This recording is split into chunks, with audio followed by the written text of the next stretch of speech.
아니 우리 아빠 진짜 부자라니까. 내게 거짓말하지 말고 솔직해졌으면 좋겠어. 여기 연인으로 보이는 일본인 여성과 한국인 남성이 언쟁을 벌이고 있습니다. 한국인 남성은 내게 거짓말을 하지 말고 솔직해지라고 하고 있고, 일본인 여성은 답답하고 황당한 얼굴로 자신의 집은 정말 부자라고 이야기하고 있는데요. 대체 무슨 일일까요? 오늘의 사연 시작합니다. 안녕하세요. 저는 한국 사람과 결혼해서 한국으로 와 신혼을 즐기고 있는 일본의 삿포로 출신 유우카라고 합니다. 오늘은 제가 어떻게 한국 사람과 결혼하게 되었는지, 또 저를 엄청난 고통에서 벗어나게 해준 멋진 한국 문화에 대해서 이야기를 해보려고 합니다. 우선 사랑하는 저희 남편과 결혼하게 된 계기를 이야기하려면 제 어린 시절로 돌아가야 하는데요. 저는 어려서부터 수족 냉증이 굉장히 심했습니다. 가장 싫어하는 계절은 겨울이에요. 제 손을 잡는 사람들마다 깜짝깜짝 놀라는데요. 가족들도 마치 얼음을 잡는 것 같다고 하며 기겁을 하곤 했습니다. 전 추위에 정말 약해서 감기도 잘 걸리는데요. 수족 냉증도 심하니 겨울철에 얼마나 괴로울지 상상이 가시죠. 그래서 저는 겨울이면 언제나 두꺼운 패딩과 니트, 장갑으로 둘둘 싸매고 살았죠. 문제는 제가 삿포로 사람이라는 것입니다. 삿포로를 와보셨거나 뉴스 등으로 접해보신 분들은 아시겠지만 정말 춥습니다. 눈도 정말 많이 오고요. 특히 눈이 아주 많이 와서 어딘가 다닐 때 곤란했던 적이 많습니다. 겨울철에 조금 온도가 올라가면 약간 녹아서 질척거리는 눈을 헤치고 다녀야 하거든요. 한숨이 절로 나오죠. 아시죠? 바닥도 미끄럽고 신발이 축축해지는 찝찝한 느낌들이요. 그렇다고 눈이 오고 추우면 좀 더 나아지냐 하면 그것도 아닙니다. 눈이 쌓여도 너무 쌓여 차량이 다니지 못하는 일도 잦거든요. 예쁘게 내리는 눈이 아니라 눈이 내 키만큼 내리곤 하는데 좋을 리가 없죠. 어떤 분들은 여름철엔 대신 선선하지 않냐고 습하지 않으니 좋지 않아요? 라고 물어보시는데 맞긴 맞는 말입니다. 연평균 기온이 20도 정도라 삿포로에 사는 사람들은 여름철에 에어컨을 잘 쓰지도 않죠. 애시당초 설치도 잘 안 해놓는답니다. 그런데 그러면 뭐 하나요? 4월까지는 눈이 내리고 어둑어둑하고 사람들이 이야기하는 선선하고 좋은 여름날은 아주 잠깐인걸요. 일본 입학식은 4월에 하는데요. 보통 일본인들은 벚꽃이 흩날릴 때 하는 입학식 로망이 있거든요. 저는 언제나 우중충한 날씨 눈이 흩날리는 가운데 입학식을 했답니다. 정말 다른 곳으로 이사를 가고 싶었지만 저는 아버지 사업체가 삿포로에 자리를 잡아 다른 곳으로 이사를 가기는 쉽지 않았습니다. 아버지는 일본 전국에 체인을 가진 디저트 가게를 운영하시는데 사업으로 굉장히 크게 성공하신 만큼 카리스마가 좀 있는 분이십니다. 생각해보면 저는 아버지 말에 거역을 해본 적이 없네요. 물질적으로 아낌없이 저를 뒷받침해주신 부모님께는 늘 감사한 마음이지만 한 번쯤은 다른 곳에서 살아보고 싶었습니다. 그래서 항상 나는 취업을 하면 따뜻한 다른 지역에 가서 살 거야 라고 생각했죠. 아버지는 사업을 물려받을 준비를 하라고 했지만 어린 마음의 사업은 너무 먼 이야기였어요. 젊은 시절에는 제 대학 전공을 살리고 싶었고요. 그런데 생각보다 취업이 쉽지 않았습니다. 일본 방송국에서 일을 하고 싶었는데 번번이 탈락의 고배를 마셔야 했죠. 아버지 울타리 없이도 뭔가 할 수 있는 멋진 딸이라는 걸 보여드리기 위해 방송국이라는 방송국 문은 다 두들겨 봤던 것 같아요. 피나는 노력 끝에 저는 드디어 취업을 하게 되었습니다. 일본 방송국은 아니고 한국 방송국의 일본 지사에서 일을 시작할 수 있게 되었죠. 근무지가 도쿄라서 제 소원대로 다른 지역으로 이동도 되니 더 좋았죠. 아버지께서는 어디가 되었든 내 능력으로 해낸 일이니 열심히 해보라고 응원을 해주셨습니다. 그렇게 시작한 회사 생활은 만만치 않았습니다. 방송 제작팀 1이다 보니 근무 시간도 들쑥날쑥하고 야근도 잦았습니다. 내가 이걸 만들었어라는 보람보다 당장 잠이 부족하고 피곤한 것이 커서 이 일을 오래 못할 것 같아 라는 생각이 들 때 제게 엄청난 일이 벌어졌습니다. 한국 방송국 쪽에서 다큐멘터리 제작을 위해 왔는데 한국의 카메라맨에게 한눈에 반해버렸어요. 무거운 카메라를 아무렇지도 않게 턱하고 어깨에 얹고 다니며 늘 웃는 모습이 너무나 든든해 보였습니다. 그를 보며 꿈꿔왔던 일인데 막상 시작하고 나니 힘들다고 불평을 하는 제 모습을 다시 돌아보게 되더라고요. 어른스럽고 멋진 모습, 자기 일에 있어서 프로페셔널한 면과 주위 사람들에게 늘 웃고 상냥한 모습에 홀딱 반해서 제가 적극적으로 다가갔어요. 다큐멘터리 제작 기간이 4개월에서 5개월 정도로 예정되어 있는데 이 기간이 지나면 다시 일본에 올지 알 수 없는 상황이고 아마도 못 볼 가능성이 크니까 후회 없이 제 마음을 표현해보기로 했죠. 아주 바쁘고 정신없는 기간이었지만 설렘이 생기니 매일 출근길이 행복했습니다. 그리고 제 적극적인 구애로 저희는 점점 가까워졌고 드디어 연인이 되었죠. 사실 제가 일본인이 아닌 한국인과 만나게 될 줄은 몰랐는데 저희는 정말 잘 맞았어요. 일본 남자들은 연락을 잘 안 하는 편인데 제게 매번 자상하게 밥은 잘 챙겨 먹었는지 묻고 비가 오는 날이면 밖에 비가 오니 우산을 꼭 챙기라며 살뜰하게 메시지를 보내줬죠. 그리고 애정 표현도 더 잘해주더라고요. 사랑해라는 표현을 죽을 때까지 안 하는 일본인들도 있는 것 아시나요? 끽해봤자 반했다. 좋아의 정도가 전부인 대다수의 일본인에 비해 한국인들은 정말 로맨틱한 것 같아요. 그리고 냄새도 안 나요. 지하철을 타고 출근할 때마다 일본 사람들의 채취를 맡으면 정신이 혼미해지고 구역질이 났는데 회사에 도착해서 남자친구를 만나면 구역질이 바로 멈추곤 했습니다. 특별히 향수를 쓴다든가 하는 것도 아닌데 늘 좋은 향기가 감돌았죠. 지금 생각해도 너무 신기해요. 한국에 와서 더 놀랐는데 제 남편뿐만 아니라 그냥 사람들이 별로 냄새가 안 나요. 등산을 마친 어떤 아저씨가 지하철에 탔는데 그분도 안 나더라고요. 한국인들의 유전자는 뭔가 다른 걸까요? 자상하고 로맨틱하고 향기로운 한국 남자와의 연애는 정말 행복했습니다. 짧은 시간이었지만 엄청나게 가까워지고 저희는 다큐멘터리 제작이 끝나면 어떻게 연애를 이어나갈지, 서로의 부모님께는 언제 인사를 드릴지 등도 조금씩 논의를 하기 시작했습니다. 모든 것이 잘 맞았던 저희지만 서로를 이해하지 못해 엄청난 충격을 받았던 적도 있습니다. 도쿄에 와서 살면서 자취를 하는데 힘든 점은 없냐는 그의 말에 저는 대번에 춥지 않아서 좋아라고 이야기했습니다. 그리고 아직 삿포로에 와보지 못한 남자친구를 위해 삿포로에 눈이 얼마나 많이 내리고 얼마나 추운지 이야기를 해줬어요. 밖에서 하루 종일 오들오들 떨다 집에 들어가면 집에도 냉기가 흘러서 제대로 팔다리를 펴고 자본 적이 없는데 그래도 도쿄는 그렇게 춥지 않아서 코타츠와 전기장판, 스토브 정도면 충분히 견딜 수 있다고요. 그런데 제 말을 듣고 있는 남자친구 얼굴에 커다란 물음표가 떠오르더라고요. 그리고 제게 조심스럽게 물어봤습니다. 유우카.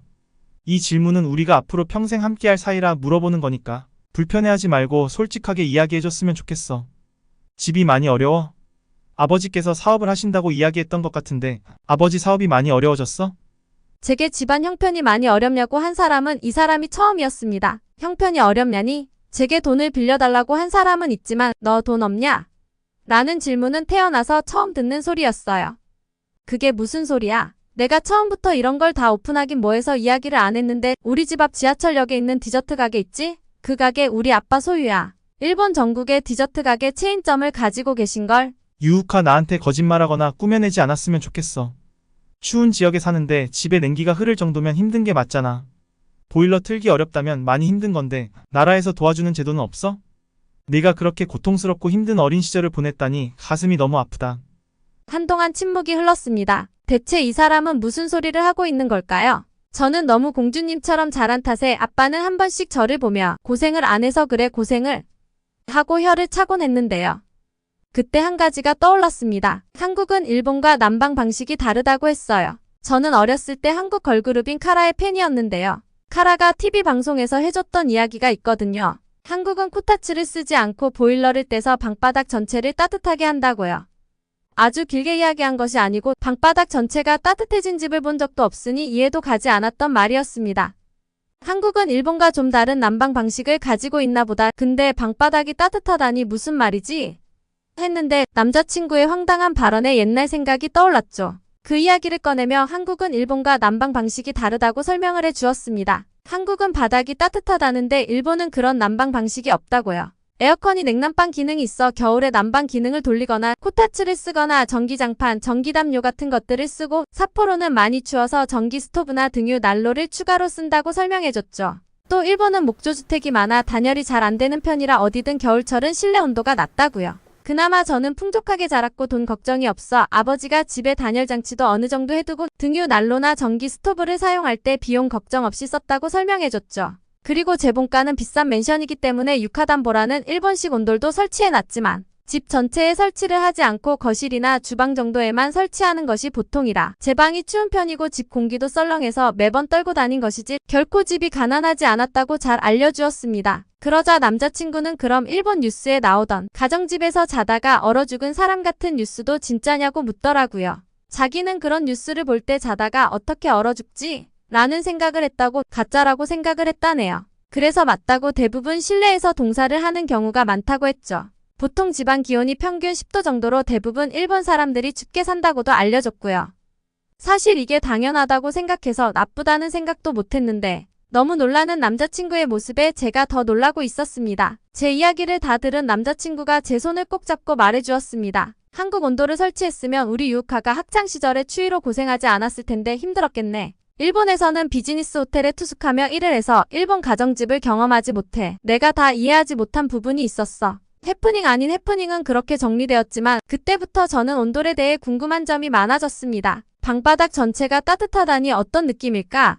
물어보니까 한국은 집에서 따뜻한 물주머니를 가지고 다니지도 않고 슬리퍼를 신지 않는 경우도 많다고 하더라고요. 추위를 정말 많이 타면 집에서 입는 조끼 같은 것도 있고 수면 양말도 쓰지만 추위를 별로 안 타면 반팔 차림으로도 실내에서 생활한다나요. 밖은 춥지만 집 안에 들어오면 따뜻하니 집에서 떨어본 적이 없다는 말에 한국이 정말 궁금해졌습니다. 계속 물어봤는데 아예 겪어본 적 없는 일이라 대답을 들어도 잘 믿기지 않더라고요. 그리고 시간이 흘러 각자의 집에 인사를 가게 된 날, 저희는 서로의 가정 환경에 다시 한번 깜짝 놀라게 되었어요. 우선 제 남자친구는 저희 집에 방문하고 나서 감기에 걸렸습니다. 나름 난방을 한다고 했는데 남자친구에게는 역부족이었나 봐요. 사실 저도 본가에 가서 오래간만에 지내면서 감기에 걸려왔죠. 집안의 감도는 차가운 공기에 코끝이 시리는데 난방을 아무리 해도 한계가 있었습니다. 그래도 식사는 가게에 가서 해서 떨지 않고 했으니 불행 중 다행이랄까요. 돌아오는 길에 남자친구는 제게 왜 내가 겨울을 싫어하는지 알겠다고 이야기하더라고요.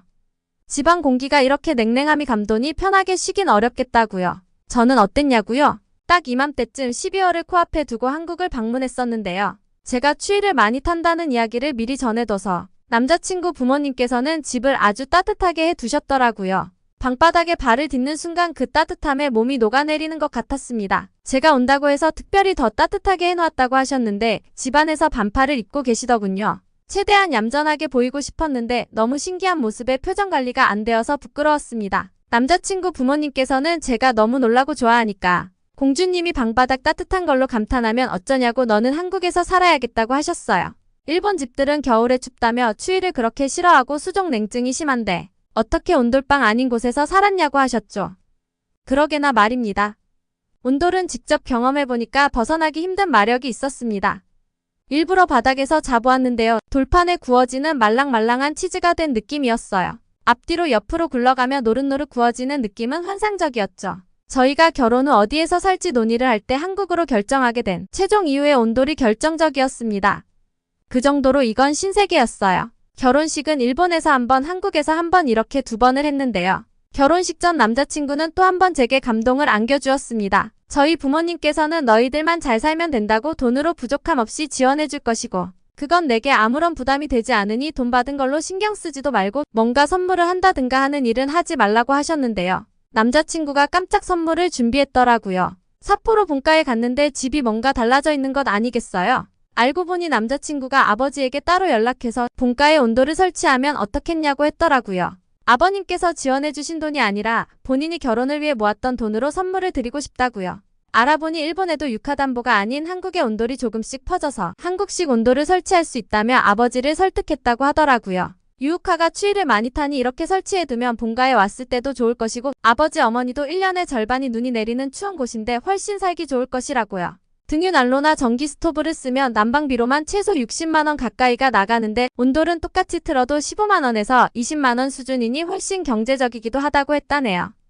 그리고 제게 비밀로 하고 업체를 섭외해서 설치를 했다는데요. 진짜 한국 온돌을 설치해야 하니 한국인 사장님을 찾아서 설치했다는데 정말 꼼꼼하게 시공을 해주셨고 손도 빨라서 남자친구 부모님이 그 속도에 깜짝 놀라셨다고 하네요. 물론 무엇보다 가장 놀라운 건 태어나서 처음 느껴본 훈훈한 집안이고요. 집안 전체가 따뜻해 밖이 삿포로라는 건 전혀 느낄 수 없는 따스함이었다고 몇 번을 말씀하셨어요. 아버지도 따뜻해진 집에 깜짝 놀라셨지만 더 좋아하셨던 건 저희 엄마였습니다. 엄마도 저만큼은 아니지만 추위를 꽤 타는 분인데 그냥 저처럼 당연히 겨울엔 어쩔 수 없이 이렇게 지내야 한다고 생각하셨거든요. 엄마가 따뜻하게 지낼 수 있다고 하니 저도 너무나 행복했습니다. 일본어가 서툰 편인데 어떻게 이렇게 다 알아보고 추진했는지 바빴을 텐데 마음 씀씀이와 행동이 정말 하나하나가 감동이었습니다. 자상한 한국 사람과 결혼을 하기로 한 것은 제 인생 최고의 선택이라는 생각이 들었죠. 따뜻한 마음을 가진 자상한 남자친구의 호칭을 남편으로 바꿔 부른 지 2년 차.